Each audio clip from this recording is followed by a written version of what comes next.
Hello friends, তো আমি এসে গেছি আবার আজকে কোয়ান্টাম মেকানিক্সের নেক্সট পার্ট নিয়ে। আজকের পার্টে আমি mainly application of Heisenberg's uncertainty principle নিয়ে ডিসকাস করব। আর হাইজেনবার্গের পথে কোয়ান্টাম মেকানিক্স কীভাবে চলা যায়, অর্থাৎ আমি তো বলেছিলাম যে কোয়ান্টাম মেকানিক্স দুটো পথে চলেছিল, একটা হাইজেনবার্গের পথে আর একটা শ্রোডিঞ্জারের পথে। তো হাইজেনবার্গের পথে প্রথমে আমি যাব, যেহেতু হাইজেনবার্গের আনসার্টেনটি প্রিন্সিপাল শুরু করেছি, তার অ্যাপ্লিকেশনটা করিয়ে তারপরে তার পথেই এগোতে থাকবো। ওটা শেষ হলে নেক্সট আমি শ্রোডিঞ্জারের পথে ধরবো। তো অবশ্যই আমার চ্যানেলটা সাবস্ক্রাইব করে দেবেন, শেয়ার করে দেবেন, লাইক করে দেবেন আর কমেন্ট করে জানাবেন অবশ্যই যে কেমন লাগলো। আর যেটা বলার, যে অনেক দিন পর ভিডিও করলাম, আসলে এখন ব্যস্ততার মাঝে একটু ব্যস্ততাটা বেড়ে যাওয়ায় ভিডিও করতে দেরি হচ্ছে, একটু গ্যাপে ভিডিও করতে পারছি। আর গরমও পড়েছে, গরমের মধ্যে রেগুলারলি কোদেও উঠতে পারছি না, সেই জন্য একটু ফ্রিকোয়েন্সিটা কমে গেছে। যাই হোক, আমি শুরু করছি আজকে তাহলে অ্যাপ্লিকেশন অফ আনসার্টেনটি প্রিন্সিপাল। তো ফার্স্টে যেটা করব সেটা হচ্ছে the ground state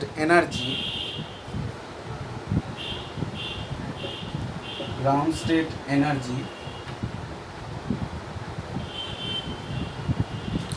and radius of hydrogen atom.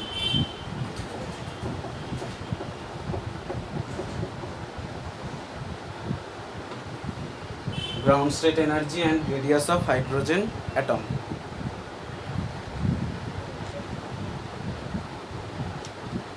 তো হাইড্রোজেন অ্যাটম হচ্ছে সব থেকে সিম্পলেস্ট একটা মডেল, অ্যাটমিক মডেলের, যেটার টোটাল এনার্জিটা পাচ্ছি, ভেক্টর সাইন দিচ্ছি না, জাস্ট টোটাল এনার্জিটা পাচ্ছি কি P square by twice M. এটা হচ্ছে তোমার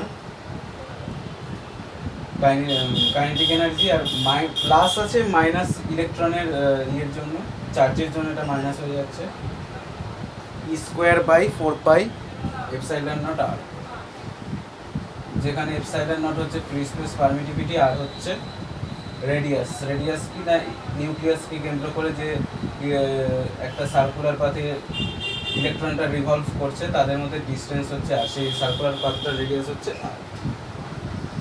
তো যেহেতু একটা সিস্টেমের মডেলের ক্ষেত্রে আর এর বেশি এক্সিড করতে পারবে না ইলেকট্রনের রেডিয়াস, তাই জন্য আনসার্টেনটি ইন পজিশন হচ্ছে অলওয়েজ আর। তাহলে আনসার্টেনটি রিলেশন কি বলছে, আমি সাপোজ মনে করছি যে এটা এইচ কাটের সমান হচ্ছে, তাহলে আমি ডেল্টা পি এক্স সমান পাবো H cut by delta x, বা এইচ কাট বাই আর পেলাম। তাহলে নেক্সট যেটা পাবো এখান থেকে, এখানে আনসার্টেনটি ইন যে মোমেন্টামটা আছে সেটা আমি টোটাল মোমেন্টামের সঙ্গেই ইকুয়াল করে দিতে পারি এই কেসে, এইচ কাট বাই আর। তাহলে এইচ কাট বাই আর যদি আমি এই ইকুয়েশনে পুট করি, তাহলে ই ইকুয়াল টু কত পাবো, H cut square by 2m R square minus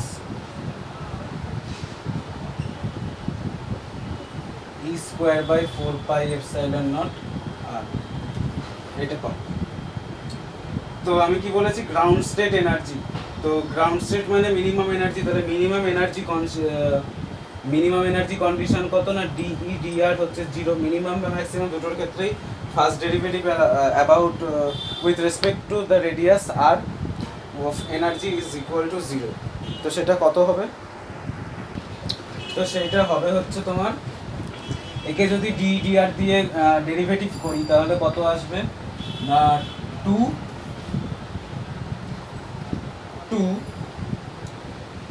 H cut square by 2m R cube, সাথে একটা মাইনাস সাইন থাকবে, আর এদিকে মাইনাসটা থাকছে E square by 4 pi epsilon naught, যা ছিল তাই আছে, আরটা আর স্কোয়ার হয়ে যাবে, এটা প্লাস হয়ে যাবে, এটা 0 পাবো।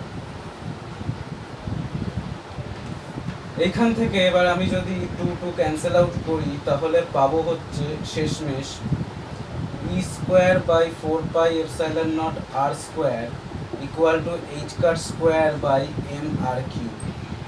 আর স্কোয়ার দিয়ে আর কিউব ক্যান্সেল আউট করে আর পাবো শুধু তাহলে এখান থেকে আমরা রেডিয়াসটা পেয়ে যাব। আর কত হবে না, আর হবে হচ্ছে H cut square into 4πε0 into তোমার ই স্কোয়ার এম, এইটা হবে হচ্ছে আর, অর্থাৎ রেডিয়াসটা, এই সার্কুলার পাথটার রেডিয়াসটা। এখন এইখানে যা যা মান আছে, অর্থাৎ এইচ কাট স্কোয়ার, এইচ কাটের ভ্যালু আমরা জানি h/2 পাই, 4πε0 এর ভ্যালু জানি, ε0 এর ভ্যালু জানি, ই অর্থাৎ চার্জ অফ দ্য ইলেকট্রন জানি, মাস অফ দ্য ইলেকট্রন জানি। তো সব যদি পুট করি, পুট করার পর যে আমার ফাইনাল ভ্যালুটা দেবে সেটা আসবে 0.53 অ্যাংস্ট্রম। 0.53 অ্যাংস্ট্রম আসবে রেডিয়াসটা। তো এটা হচ্ছে তোমার 0.53 অ্যাংস্ট্রম, এটা হচ্ছে A0 অর্থাৎ ফার্স্ট বোর অরবিট। বোরও যে বোর, নিলস বোর যখন রাদারফোর্ডের মডেলটাকে কোয়ান্টাম মেকানিক্যাল অ্যাপ্রোচের সঙ্গে, কোয়ান্টাম অ্যাপ্রোচের সঙ্গে যখন কম্প্যাটিবল করতে যান, তখন দেখেন যে দ্য ফার্স্ট যে গ্রাউন্ড স্টেট, যে একটা ইলেকট্রন প্রথম ফার্স্ট অরবিটের ইলেকট্রনের সাথে নিউক্লিয়াসের দূরত্ব ঠিক এতটাই হয়, তো তার সঙ্গে এটা মিলে হচ্ছে। এরপরে এবার আমি যদি এই এনার্জি যে আমরা এক্সপ্রেশনটা জানতাম তার মধ্যে যদি এই আর এর এক্সপ্রেশনটা পুট করি, তাহলে কত হবে না, H cut square by twice N যেরম ছিল সেরম তো থাকবে, আর এটা উল্টে যাবে N square E to the power 4 হবে, আর নিচে H cut two the power 4 আর 4πε0 তার হোল স্কোয়ার আসবে। মাইনাস কত হবে, ই স্কোয়ার বাই 4πε0 যেরকম ছিল সেরকমই থাকবে, আর আর এর জায়গায় এখানে যাবে E square M by H cut square 4πε0 আসবে। তো ফাইনালি কত পাবো, এইচ কাট স্কোয়ার দিয়ে এটা 2 ক্রস হয়ে যাবে, আর এম দিয়ে এই এম স্কোয়ার কেটে যাবে। ফাইনালি যেটা পাবো হাফ অফ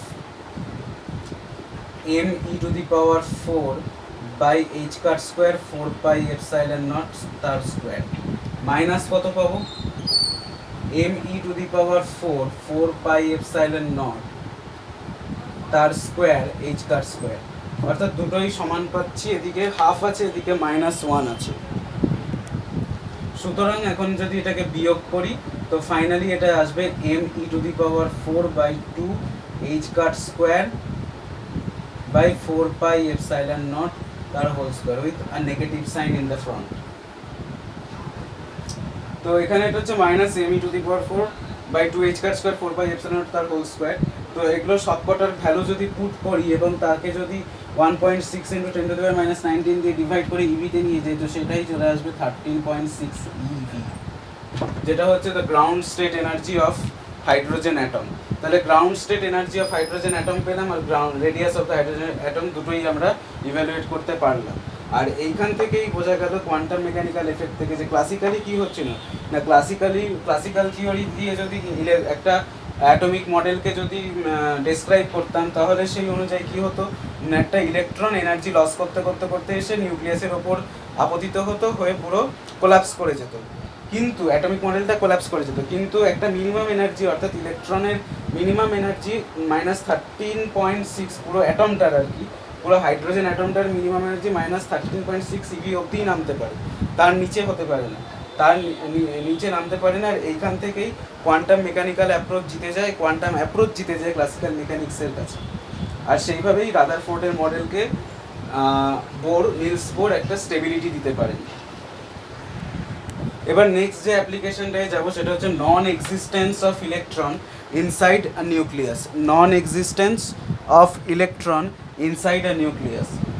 তো এখানে কি বলতে চাইছে না, মেনলি ব্যাপারটা হচ্ছে কি না, একটা ইলেকট্রন নিউক্লিয়াসের ভিতরে থাকতে পারবে না। কেন থাকতে পারবে না না, আমি যদি ইলেকট্রনের ডাইমেনশন দেখি, ইলেকট্রনের ডাইমেনশন হয় 10⁻⁴ মিটার, এরকম রেঞ্জের হয়, 10⁻⁴ মিটার এইরকম রেঞ্জের হয়।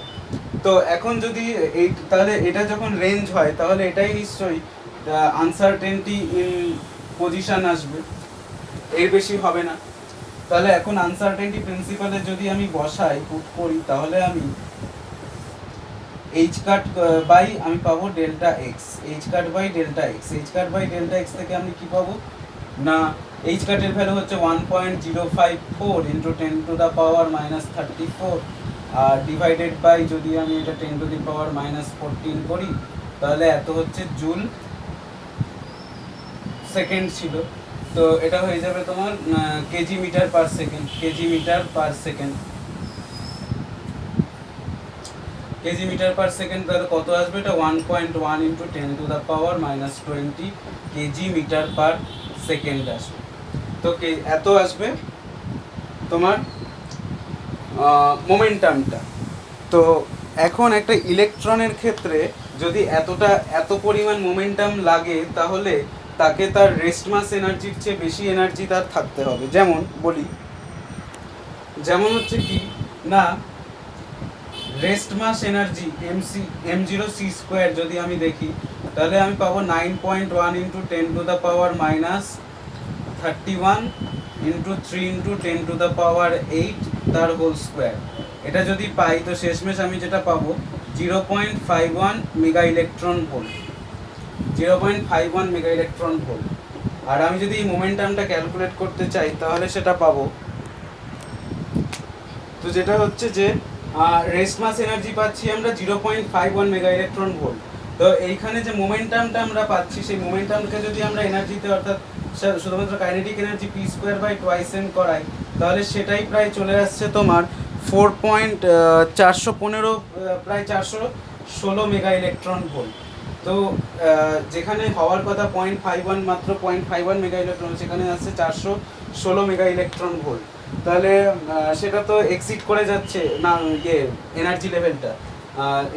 যার এনার্জি এইটুকু হতে পারে তার তো এতটা হতে পারে না। তো সেইটাই প্রবলেমটা কি করে সলভ করব না, যদি আমরা রিলেটিভিস্টিক ফর্মুলা অ্যাপ্লাই করি, তাহলে কাইনেটিক এনার্জি অনুযায়ী পাবো কে ইকুয়াল টু পিসি। এবার মোমেন্টাম আমরা পেয়েছি 1.1 ইন্টু 10⁻⁻20, আর এর সাথে যদি 3 ইন্টু 10⁻8 করি মিটার পার সেকেন্ড, এত জুল আমরা পাবো। এত জুল সেটা চলে আসবে 3.3 ইন্টু 10⁻12 জুল, বা সেখান থেকেও যেটা চলে আসবে 20.6 মেগা ইলেকট্রন ভোল্ট। তো এই পরিমাণ এনার্জিটাও তোমার সেই 0.51 মেগা ইলেকট্রন ভোল্টের থেকে অনেক অনেক হচ্ছে। তো আমরা জানি যে কোনো একটা যখন নিউক্লিয়াস বিটা ডিকে করে, বা যখন প্রোটন আমরা জানি কি যে নিউক্লিয়াসের মধ্যে অবশ্যই নিউট্রন আর প্রোটন পরস্পরের মধ্যে তাদের ক্যারেক্টার চেঞ্জ করে, মানে প্রোটন নিউট্রনে পরিণত হয় আর নিউট্রন প্রোটনে। এবার দুটো যেই নিউট্রন বা প্রোটনে পরিণত হয় তখনই একটা করে ইলেকট্রন এমিট করে, ইলেকট্রন আর নিউট্রিনো। এবার ইলেকট্রনটা সঙ্গে সঙ্গেই নিউক্লিয়াস ছেড়ে বেরিয়ে যায়, ইজেক্ট হয়ে যায়।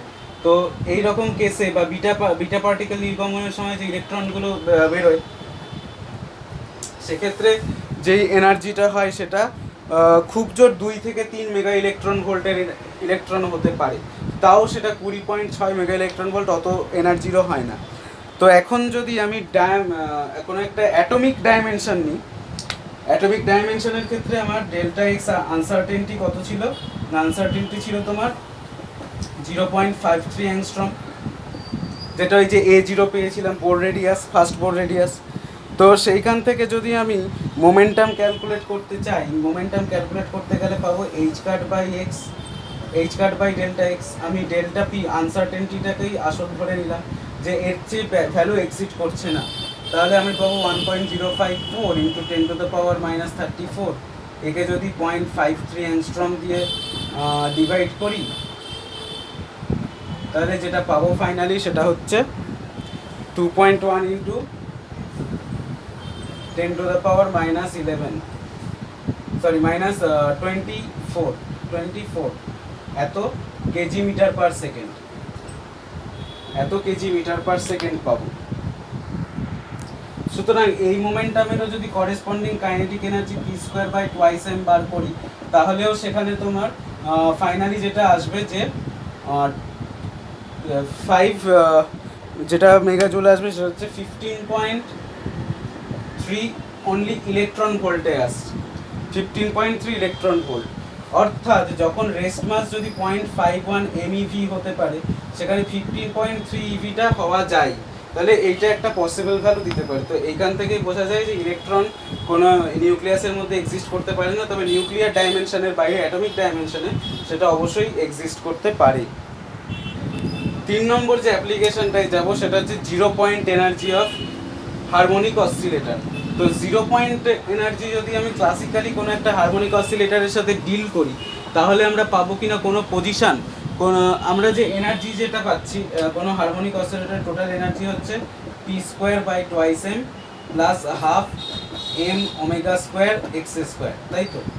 এবার এখন টোটাল এনার্জি যদি জিরো হয়, টোটাল এনার্জি জিরো তখনই হতে পারে যখন মোমেন্টাম আর স্পেস দুটোই জিরো হয়। মোমেন্টাম আর স্পেস দুটো জিরো হলে ক্লাসিক্যালি এনার্জিটা জিরো হতে পারে, কিন্তু কোয়ান্টাম মেকানিক্যালি এটা সম্ভব না। এক্স আর পি দুটো একসাথে জিরো হতে পারে না, তাদের আনসার্টেনটি থাকছে। আনসার্টেনটি থাকার জন্যই আমি এটাকে যদি যখন কোয়ান্টাম মেকানিক্যালি ডিল করতে যাব, তখন একটা মিনিমাম এনার্জি জিরো পাবো না, তার চেয়ে বেশি কিছু একটা পাবো এবং সেটা পজিটিভ কিছু একটা পাবো। আর এনার্জিটা যেটা হবে সেটা 0 পয়েন্ট এনার্জি হবে, তবে সেটা জিরো নয়, অবশ্যই আমি বললাম পজিটিভ কিছু একটা পাবো। তো সেটা কত হবে সেটাই আমি দেখি। তো এখন আমরা জানি যে ডাইমেনশন আমি যদি ধরে নিই delta x equal to 0.53 angstrom, আমি ধরে নিচ্ছি এ, তাহলে ডেল্টা পি এক্স কত পাবো h²/2 কারণ আমি আনসার্টেনটি প্রিন্সিপাল আমি জানি delta P x greater than equal to আমি h²/2ও রাখতে পারি, h²/2ও রাখতে পারি, এখানে আমি h²/2 রাখছি। তাহলে এটাই হচ্ছে তোমার পি মোমেন্টাম। তাহলে এখন যদি আমি এটাকে এখানে বসাই, তাহলে আমার এনার্জি আসবে h²/8m² plus half m omega square a square, এইটা আসবে। তো মিনিমাম এনার্জি বার করতে গেলে অবশ্যই কন্ডিশন হচ্ছে DA ইকুয়াল টু 0, এই কন্ডিশনটা আমাকে ফুলফিল করাতে হবে। এখন যদি আমি এর রেসপেক্টে এটাকে ডেরিভেটিভ করি, তাহলে কত পাবো না টোয়াইস h², সামনে negative sign 8m a cube, plus ছিল এটা প্লাসটা থাকবে না, মাইনাস হয়ে যাবে, না প্লাসটা প্লাসই থাকবে কারণ এখানে প্লাস আছে, half m omega square into টোয়াইসে 2 কেটে যাবে ইকুয়াল টু হবে 0, এখানে 2 দিয়ে এটা কেটে 8টা 4 হয়ে যাবে। তো ফাইনালি যেটা পাবো সেটা হচ্ছে তোমার m omega square a equal to h²/4m a cube, 4m a cube. তো এখন আমি এটাকে এদিকে যদি টেনে নিই, তাহলে পাবো a⁴, আর এখানে পাবো h²/4m² ওমেগা স্কোয়ার, এখান থেকে a স্কোয়ার পাবো, বর্গমূল করলে h²/2m ওমেগা। সো ফাইনালি আমি a পেয়ে যাব √h²/2m ওমেগা।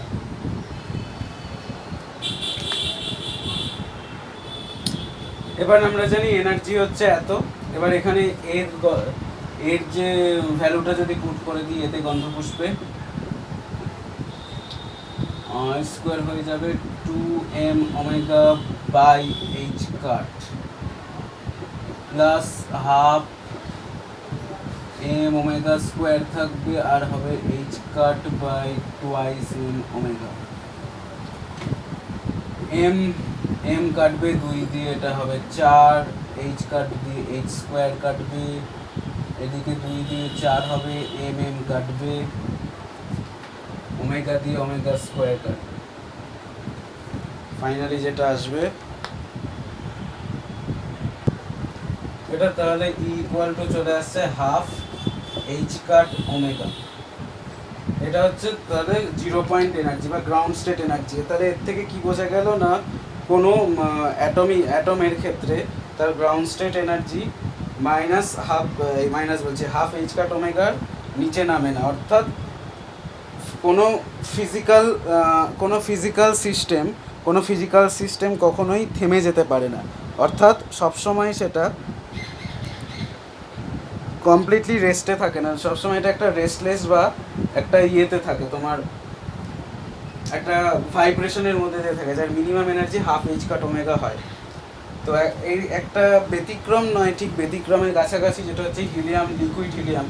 আমরা বোস কনডেনসেশনে লিকুইড হিলিয়ামের ব্যাপারে জেনেছিলাম। তো সেখানে কি হচ্ছে না, যেহেতু হিলিয়ামের যে পোটেনশিয়ালটা সেটা খুব তোমার মিনিমাম হয়, সেই জন্য কাইনেটিক এনার্জি বেশি হয়। কাইনেটিক এনার্জি বেশি হওয়ার জন্য কি হয় না, অনেকক্ষণ ধরে লিকুইডিফাই থাকতে পারে অ্যাট ভেরি লো টেম্পারেচারে। এমনিতে সাধারণত কী হয় না, ভেরি লো টেম্পারেচারে এমনি যে কোনো সাবস্টেন্সই মিনিমাম এনার্জিতে চলে যায়, ইকুয়াল টু হাফ কেচার এইচ কাট ওমেগাতে চলে যায় আর ক্রিস্টালাইজড হয়ে যায়। কিন্তু হিলিয়াম সহজে হয় না, কারণ হিলিয়ামের পোটেনশিয়াল এনার্জিটা এতটাই কম যে কাইনেটিক এনার্জিটা খুব বেশি হয়। সেই জন্য ও লিকুইড ফর্মেই থাকতে পারে অনেক 0 পয়েন্ট টেম্পারেচারের কাছে, মানে অ্যাবসলিউট 0 টেম্পারেচারের কাছে। ওকে, তো এটাই হলো 0 পয়েন্ট এনার্জির concept of harmonic oscillator. Next যেটা যাব সেটা হচ্ছে broadening of spectral line. Broadening of spectral line যখন এসে, স্পেকট্রাল লাইন কথাটা আসছে এনার্জির উইথ থেকে, ফ্রিকোয়েন্সির উইথ থেকে। আর ফ্রিকোয়েন্সির সাথে কী সম্পর্কিত? এনার্জি। এবার আমরা এনার্জি টাইম আনসার্টেনটি প্রিন্সিপাল থেকে আমরা বলতে পারি যে যদি আমি টাইম যদি ফাইনাইট হয়, তাহলে তার এনার্জিটা ফাইনাইট হবে না। অর্থাৎ একটা finite time cannot be define cannot have a defined precise energy level। অর্থাৎ প্রিসাইসলি একটা অ্যাবসলিউট টাইম বা একটা কি বলবো ফাইনাইট টাইম একটা এক্স্যাক্ট এনার্জি ডিউরেশনকে বা ফ্রিকোয়েন্সি ডিউরেশনকে বোঝাতে পারবে না। কারণ আনসার্টেনটি ইন যদি টাইম বোঝা যায়, তাহলে সেখানে আমি এনার্জি পাবো না, আর এনার্জি থাকলে টাইম পাবো না। তো এখানে এখন যদি একটা উদাহরণ দিই, যে একটা অ্যাটমিক মডেলে ধরছি একাধিক কক্ষপথ আছে, একাধিক অরবিটাল আছে। এবার সবচেয়ে উপরের যে অরবিটাল আছে সেখানে ইলেকট্রনটা একটু হাই, মানে এনার্জি বেশি হয়। তো সে যখন উপরের কোনো একটা অরবিটাল থেকে আরেকটা নিচের অরবিটালে যখন এসে পড়ে, তখন ডিএক্সাইট হয়ে আসে, তখন একটা মিনিমাম এনার্জি রেডিয়েশন সে রেডিয়েট করে। তার যেটা এনার্জি সেইটার আনসার্টেনটি, আর যে টাইমে ডিএক্সাইট হয়ে আসছে সেই টাইমটার আনসার্টেনটি গুণফল অবশ্যই সেটা এইচ কাটের সাথে গ্রেটার বা ইকুয়াল হয়। তো মেনলি যেটা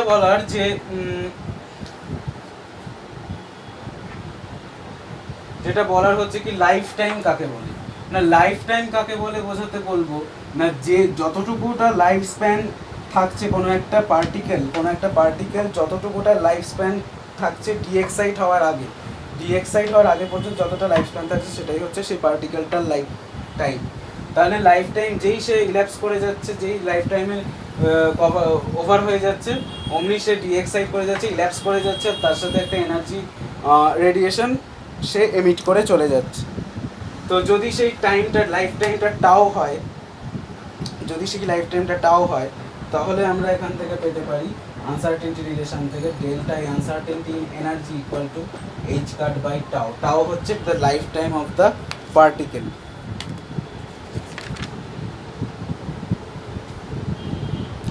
আর এই এনার্জিটা যেটা পাওয়া গেলে, এটাই হচ্ছে the natural energy with of the state. তো যত লাইফ টাইম যত ছোট হবে, তত এনার্জি উইথ বেশি হবে, যত লাইফ টাইম কম হবে বেশি হবে, তত এনার্জি উইথ কম হবে। তো এখান থেকে আমি যদি ফ্রিকোয়েন্সি উইথ বার করতে চাই,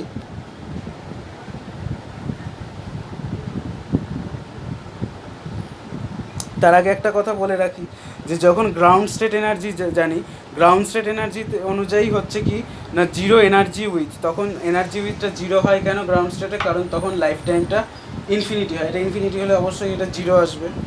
আর আমি যদি এখন ফ্রিকোয়েন্সি উইথটা বার করতে চাই, তাহলে যেটা পাবো delta nu equal to delta E by H cut, delta E by h আসবে।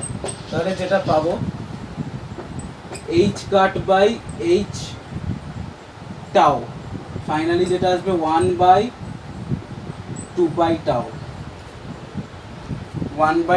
টাও যেটা আসবে। আর যে ডেল্টা নিউটা বললাম, এই ডেল্টা নিউটাই হচ্ছে ন্যাচারাল ফ্রিকোয়েন্সি উইথ। তো এখন মিনিমাম যেটা কনসিডারেশন হয় যে টাইম, যে কোনো একটা পার্টিকেল ডিএক্সাইট হওয়ার আগে পর্যন্ত লাইফ টাইম অ্যাভারেজ হয় হচ্ছে 10⁻⁸ সেকেন্ড। এত হয় লাইফ স্প্যান। এত যেহেতু লাইফ স্প্যান হয়, তাহলে আমি এখান থেকে আনসার্টেনটি এনার্জি বা ন্যাচারাল এনার্জিটা ক্যালকুলেট করতে পারি এইচ কাট বাই টাও থেকে, যেটা পাবো কত পাবো না 1.054 ইন্টু 10⁻⁻34 বাই 10⁻⁻8 যদি করি আসবে 1.54054 ইন্টু 10⁻⁻26।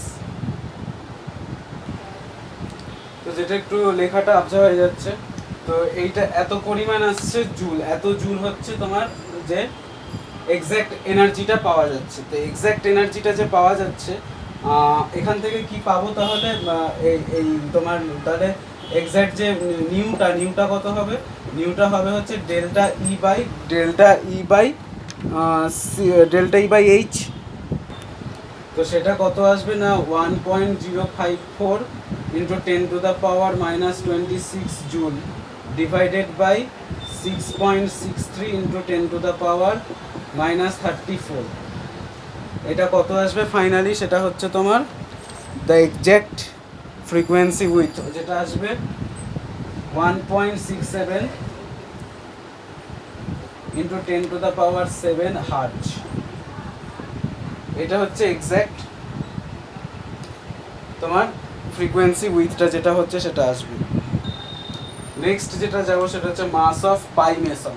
তো মাস অফ পাই মেসন বলার আগে যেটা বলবো যে 1935 সালে ইউকাওয়া প্রথম প্রস্তাব দেন যে নিউক্লিয়ার ফোর্স যে তৈরি হয়, নিউক্লিয়ার ফোর্সতে তৈরি হওয়ার ফলে ইলেকট্রন আর নিউট্রন আর প্রোটন একে অপরের মধ্যে তাদের ক্যারেক্টার এক্সচেঞ্জ করে তাদের মধ্যে একটা ওইটুকু যে নিউক্লিয়ার ডাইমেনশনে ওরা একসাথে থাকে। তো এই কারণে যে একটা পার্টিকেল নিজে এমিশন এই নিউক্লিয়ার ফোর্সের থেকে এমিশন করে আবার অন্য একটা নিউক্লিয়ন দিয়ে আবার অ্যাবজর্ব হয়ে যায়, এই যে একটা পার্টিকেল থাকে সেই পার্টিকেলটাকেই নাম দেন ইউকাওয়া পাই মেসন, বা সংক্ষেপে যদি বলা যায় পায়ন। তো এর যদি it's emission introducing energy imbalance, এর এমিশন একটা এনার্জির ইমব্যালেন্স তৈরি করে না, সেটা হচ্ছে কত, সেটা হচ্ছে তোমার delta equal to MC square, মানে সেই আইজ্যাক নিউটনের অ্যালবার্ট আইনস্টাইনের delta equal to MC square. এখান থেকে যদি আমি ডেল্টা টিটা বার করি, ডেল্টা টিটা পাবো তাহলে h cut by delta E.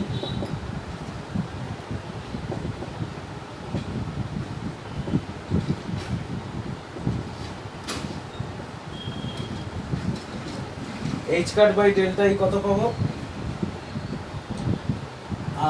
H cut by MC square, h cut by MC square এটা পাবো।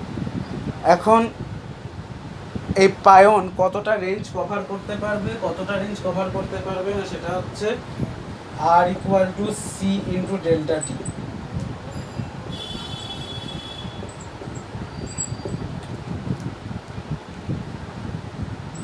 আর equal to C into delta T, এতটা রেঞ্জ সে কভার করতে পারবে।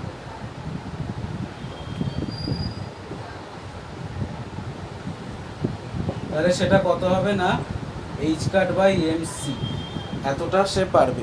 ঠিক আছে, এখন এখান থেকে আমি তাহলে মাসটা কত পাবো, এম পাবো হচ্ছে H cut by R C, মানে এমটাকে এদিকে নিয়ে চলে গেলাম, আরটাকে এদিকে আনলাম, M by R C, M equal to H cut by R C. এবার দুদিকে বোথ সাইডে যদি রেস্ট মাস দিয়ে ডিভাইড করি,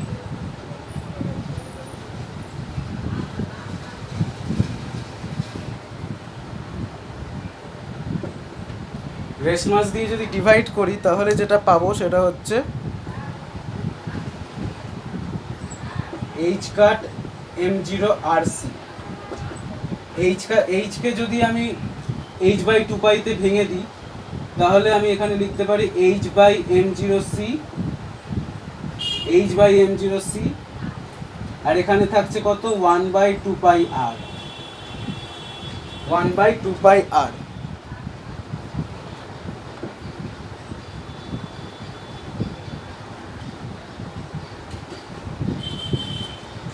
আর এই এইচ বাই এম জিরো সিটা আমরা সবাই জানি যে কম্পটনস ওয়েভলেন্থ অফ ইলেকট্রন, তাহলে ওয়েভলেন্থ হয়ে যাবে ল্যামডা জিরো। তাহলে এম বাই এম জিরো পাবো হচ্ছে ল্যামডা জিরো বাই 2πr।